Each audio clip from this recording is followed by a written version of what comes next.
Ya, diskusi kita masih seru, masih bersama dengan sejumlah narasumber, Bang Eriko, Bang Habib, Bang Dev, Bang Zazilul, dan juga Bang Rey. Bang Rey, tanggapannya terkait dengan masih goib semuanya ini?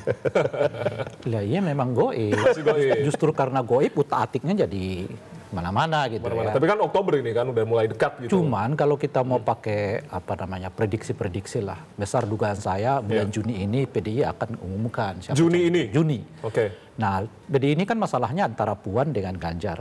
Saya udah mengatakan dari dahulu sebetulnya. Saya kira Oktober 2022 saya mengatakan.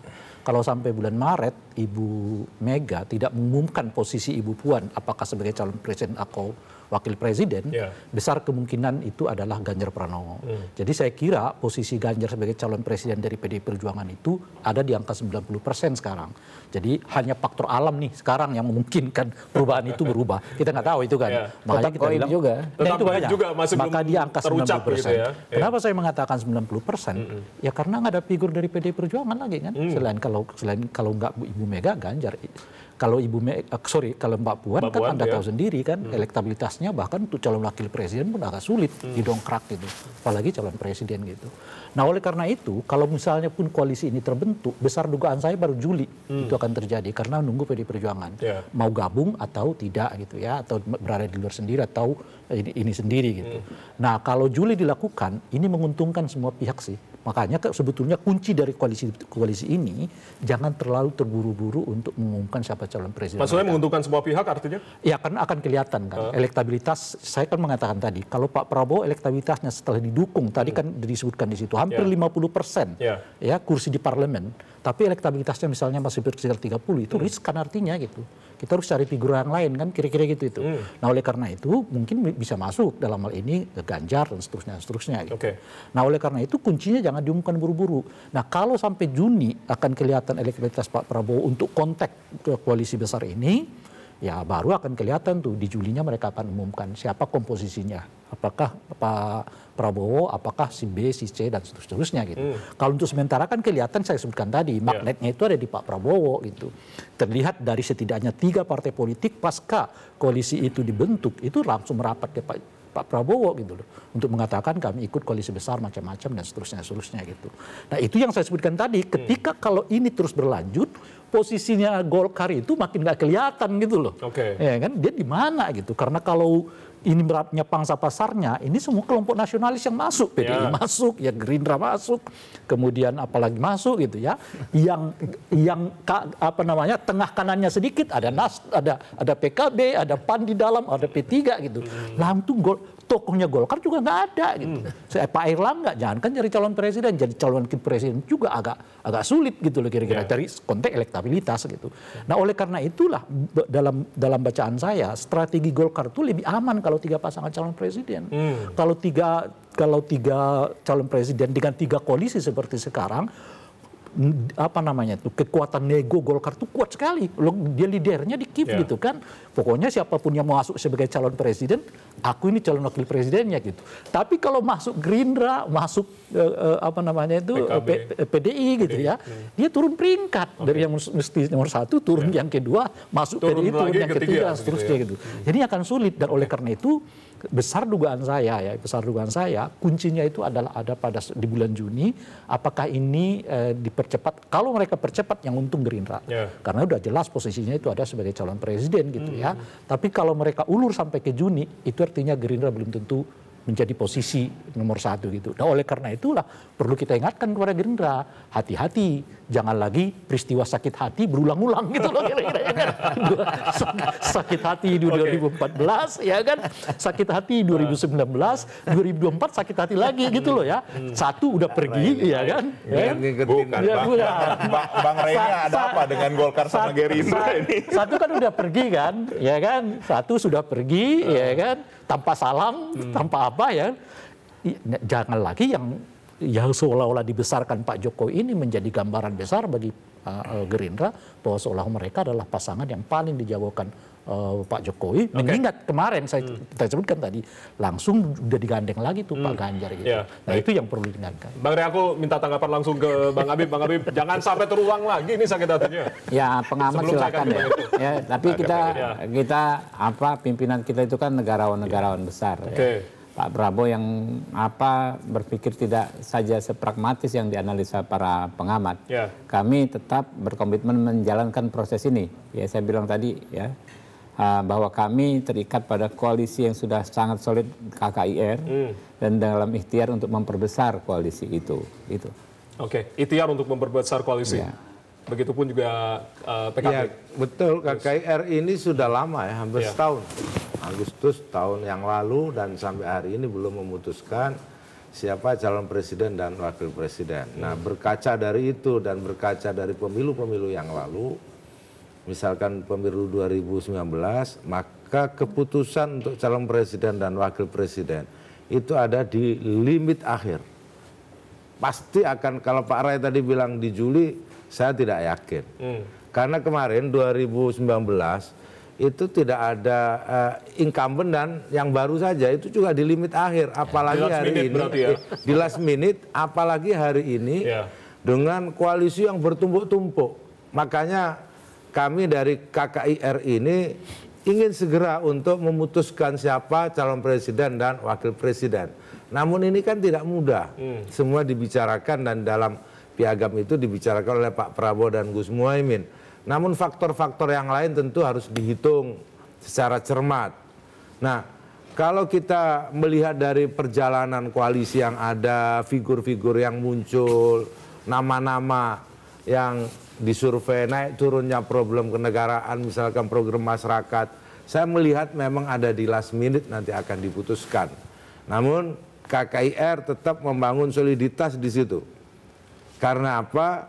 Karena ya tadi itu bahasa beliau kan masih goib, semuanya cair, semua belum bisa ditebak gitu. Siapa tahu dalam 1-2 minggu ini KKIR sudah bisa memutuskan. Kalau sudah memutuskan maka ini menjadi pasangan pertama yang running di antara yang lain. Di tengah yang semuanya cair ini running lebih dulu. Ini akan bagi saya secara pribadi ini bagus untuk pendidikan politik daripada mengambil keputusan di last minute. Tidak terkesan terburu-buru berarti ya? Tidak menurut saya, karena pendidikan politik ini kan perlu diuji calon pemimpin. Dan sudah ada hitung-hitungan berarti? Justru kalau menurut saya, kalau keputusannya di last minute itu sangat berpikir elitis. Keputusannya ada di elit-elit saja, tidak memperhatikan faktor partisipasi, faktor penilaian, tapi diputuskan di segelintir elit saja nanti kalau sudah pada limit di last minute. Jadi kalau keputusannya last minute, itu yang memutuskan adalah ya atas berdasar udah jelas elit. Ya. Nah, dari situ menurut saya pemilu 2024 belum bisa ditebak hari ini ya, baik dari koalisinya, baik dari pasangannya. Kalau nama-nama sih sudah ada, ini berdasarkan elektabilitas saja. Tetapi tidak semuanya ditentukan elektabilitas menurut saya. Nggak semuanya seperti itu. Saya misalkan Pak Ray merasa meyakini sikap PDIP nanti akan mendukung Ganjar bukan Mbak Puan, itu menurut saya juga nggak ada dasarnya. Masih goib gitu tadi. Nggak ada dasarnya, itu dasar. Artinya itu dasar pengamatan. Pengamatan gitu. Nah, dasar pengamatan menurut saya itu oke. Tapi kan namanya di Indonesia itu dikenal ada Wahyu Keprabon. Nah, itu yang Pak Ray tidak amati nanti kan. Jadi pemilu itu sedikit menunjukkan bahwa ada kodrat Tuhan yang di situ di Indonesia disebutnya Wahyu Keprabon. Wahyu Keprabon. Nanti siapa itu yang memutuskan? Biasanya Wahyu Keprabon itu diputuskan di last minute. Di last minute. Benar di last minute PDI tadi kan 70%. Apakah benar Mas Ganjar? 90% malah. 90% tadi ya? 90%. Bung Jaya, saya kan tidak berhak mengomentari pendapat dari luar. Kan saya yang ada di dalam. Ya, baik. Kan saya yang lebih paham. Tapi kan pandangan dari luar kan sah-sah aja. Kita itu menghargai kan begitu kan. Tapi siapa yang menentukan nanti?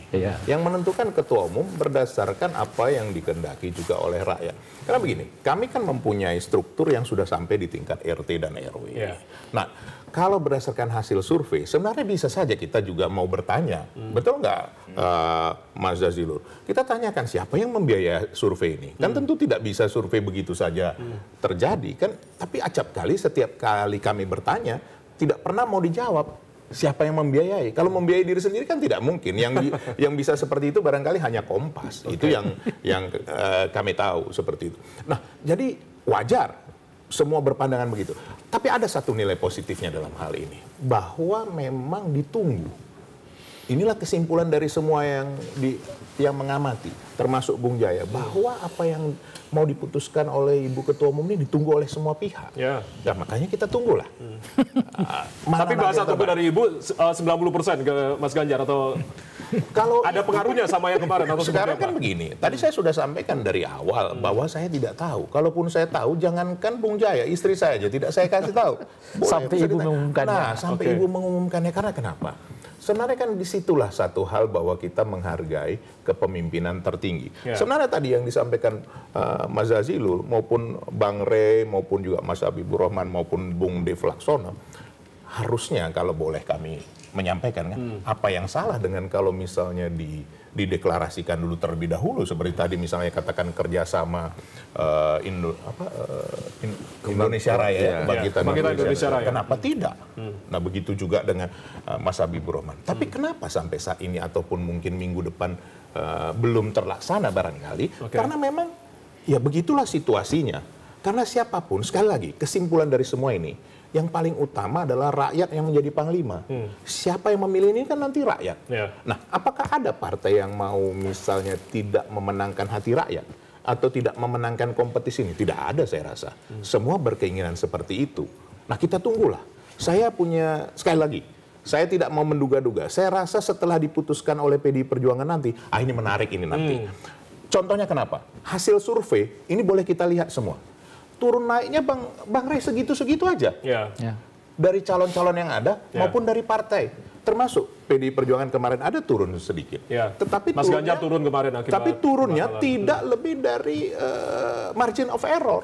Itu yang selalu terjadi. Nah, apa yang Bung Jaya bisa perhatikan dalam hal ini? Berarti rakyat Indonesia sudah sangat cerdas. Untuk apa saya menentukan pilihan saat ini? Uang diputuskan aja belum. Wong ini belum pasti, semua ini masih bentuknya hanya katakan apa tadi gaib ini masih hanya dugaan-dugaan semata. Nah, jadi wajar saja. Tapi kalau nanti sudah ada satu yang memutuskan, misalnya contohnya nanti, kok saya meyakini ya bahwa PDI Perjuangan di luar nanti akan memutuskan. Oh ya, bukan last minute PDI. Saya yakin baru nanti yang lain-lain akan mengikut. Karena kenapa?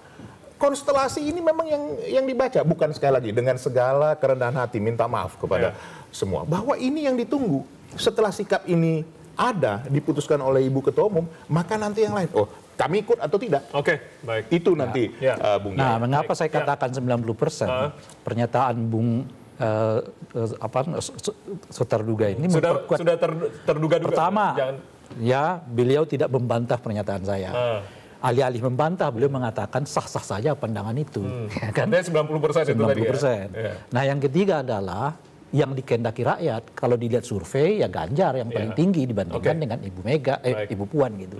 Nah, oleh karena itu sebetulnya tinggal Juni ini kita tunggu. Kalau nggak ada yang 10%, faktor dan alam, wahyu ke Prabon itu kira-kira ya. Bung Jaya, disinilah saya salutnya sama Bang Rey ini. Padahal tahu Bung Jaya, Bang Rey ini kalau dia nggak pakai kopiah, nggak ada yang kenal dia Rey Rangkuti. Saya aja di jalan nggak. Nah, inilah keyakinannya luar biasa. Tapi sekali lagi kita menghargai. Saya menyisakan 10%. Kalau saya 10% itu ya Wahyu ke Prabon itu. Kalau saya karena saya Eriko Sotarduga, saya tidak suka menduga-duga. Biar aja lah nanti ketua. Saya akan tanyakan ke Bang Dev. Bang Dev, artinya kalau PKB, maksud kami Golkar sendiri ini masih tetap menunggu dengan koalisi besarnya untuk pengumuman dari PDI. Nanti akan dilihat dinamikanya seperti apa atau seperti apa sebetulnya Bang Dev? Masih menunggu pengumuman dari PDI atau seperti apa? KIB. Bang Dev sepertinya belum di-unmute. Bisa di-unmute terlebih dahulu untuk audionya. Ya, mohon maaf. Ya, nggak gini. Kalau kami di KIB ataupun dengan KKIR itu kita semua memiliki independensi dan juga kedaulatan masing-masing. Ya, jadi kita tidak menunggu siapapun. Kita memang menentukan sesuai dengan waktu yang tepat. Waktu yang tepatnya itu ya tentu ya sesuai dengan jadwal yang KPU sudah tetapkan tentang pendaftaran calon presiden. Nah, bukan berarti kita ini belum memiliki calon, bukan berarti kita ini tidak memiliki pendirian, tapi memang kita ini menentukan sesuai dengan waktu yang jadwal yang ada. Jadi jangan tergesa-gesa, segala sesuatu itu akan indah pada waktunya. Indah pada waktunya. Telah sampai. Oke, indah pada Bang Dev, indah pada waktunya ini berarti last minute begitu ya? Atau seperti apa? Ya pokoknya pada waktunya lah. Yang penting sebelum pendaftaran ditutup. Sebelum pendaftaran ditutup, sebelum batas waktu. Tepat pada waktunya. Gitu. Jadi jangan didorong dipercepat, tergesa-gesa, nanti hasilnya tidak akan optimal. Oke, KKIR juga seperti Bang Dev ya, indah pada semua waktunya. juga pasti pengen cepat ya. Kita pengen segera ketemu formulasi yang fix. Tapi menunggu PDI.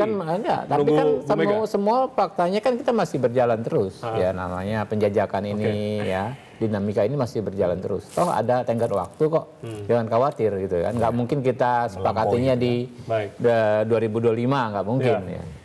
Oke. Nanti saya akan tanyakan lagi ke Bang Habib. Bang Eriko akan melanjutkan lagi. Baik, terima kasih sudah bergabung bersama Sekali lagi terima kasih. Dan masih bersama kita Bang Zazilul, Bang Habib, Bang Rey dan juga Bang Dev. Usai jeda kita akan kembali. Tetaplah bersama kami.